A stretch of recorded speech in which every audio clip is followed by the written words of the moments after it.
Bahagi pa rin ng selebrasyon ng ika-431 taong pagkakatatag ng lalawigan ng Batangas ang isang pagtatanghal tampok ang mga empleyado at opisyal ng lungsod ng Tanawan. At naging panauhin nga noong gabing iyon ng December 3 si Governor Vilma Santos Recto na masayang nanood ng bonggang produksyon. Bawat isang opisyal at kawani kasi ng Tanawan City Hall ay nagpakitang gilas sa kanilang pagtatanghal.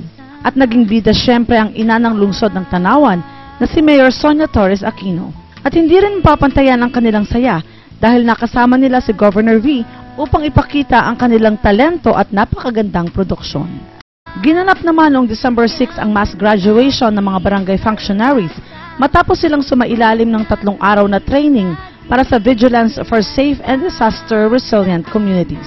Naging kabahagi sa programa ang mga pinuno ng ahensyang nakaagapay at nakatutok kapag ang usapin ng pagpapahalaga sa kaligtasan laban sa anumang kalamidad ang pag-uusapan.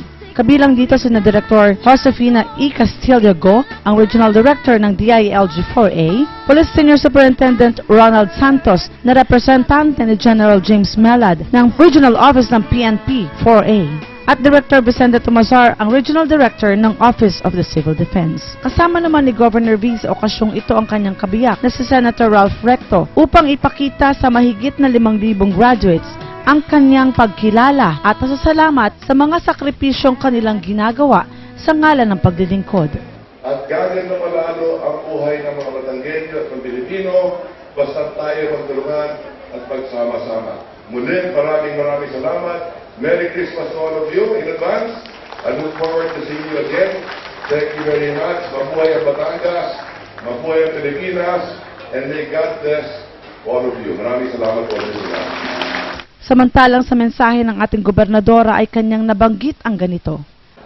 Kaya ang point ko lang po, ang gusto ko iparating sa inyo, ang ating pong seminar na ginawang ito ay hindi biro.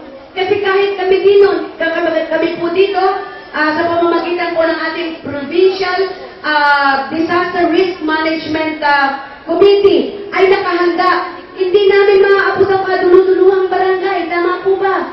At sino may hawak nito? Kayo po na nangangasiwa sa inyong barangay.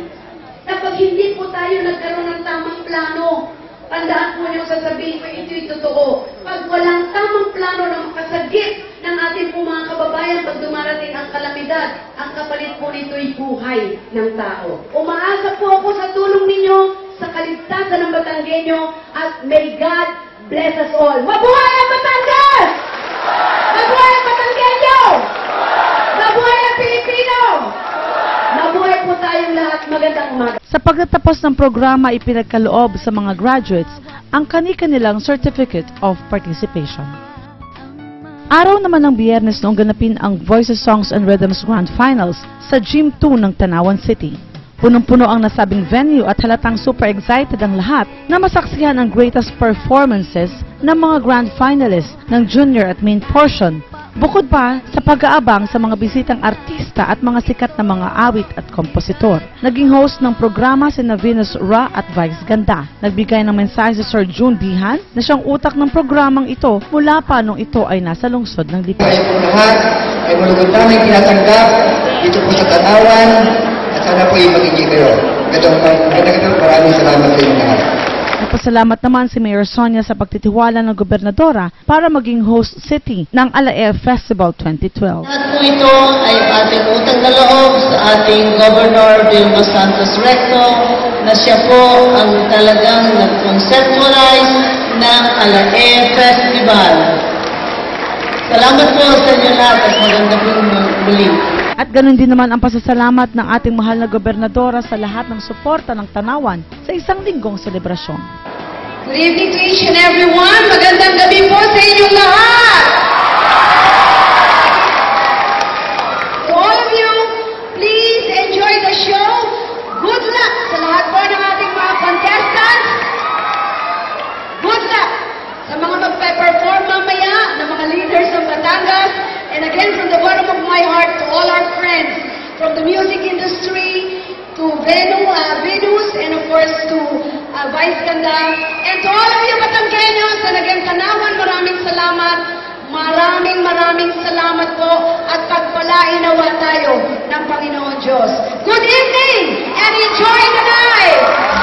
Umataw na nga ang ating mga grand finalists.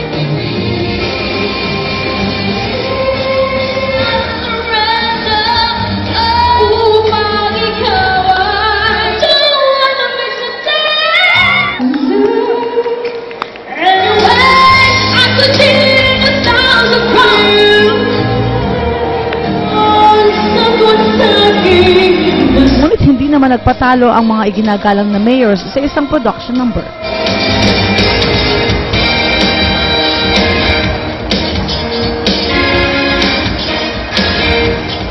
Dumating din ang ating mahal na Senator Ralph Recto at anak na si Ryan Christian, kung saan ay naghandog pa ng isang awitin para sa lahat ng manonood.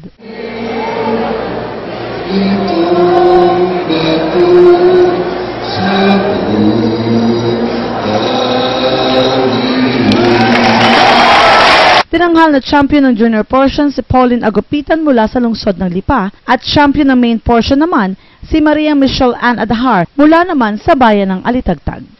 Bagamat puyat ay maaga pa ring dumating ang ating gobernadora kinabukasan, December 8, para saksihan ang pinakaabangang culminating activity ng ALF Festival, ang street dance at float competition. Nakaantabay ang gobernadora kasama ang mga opisyales ng Kapitolyo at ilang mga mayors upang mas malapitan nilang mabati at makita ang mga delegasyon mula sa iba't ibang bayan.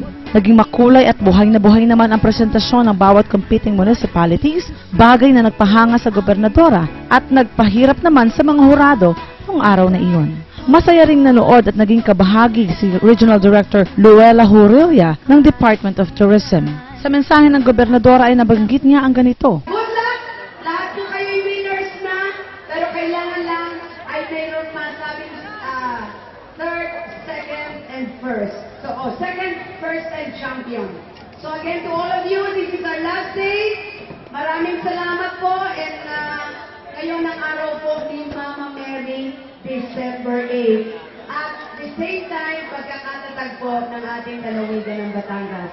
Again, Batangas, mabuhay ka. To all of you, maraming salamat po. Mama Mary, maraming salamat. It's your day. Tanawan, maraming salamat. Till next time, congratulations! ALF Festival! Salamat po!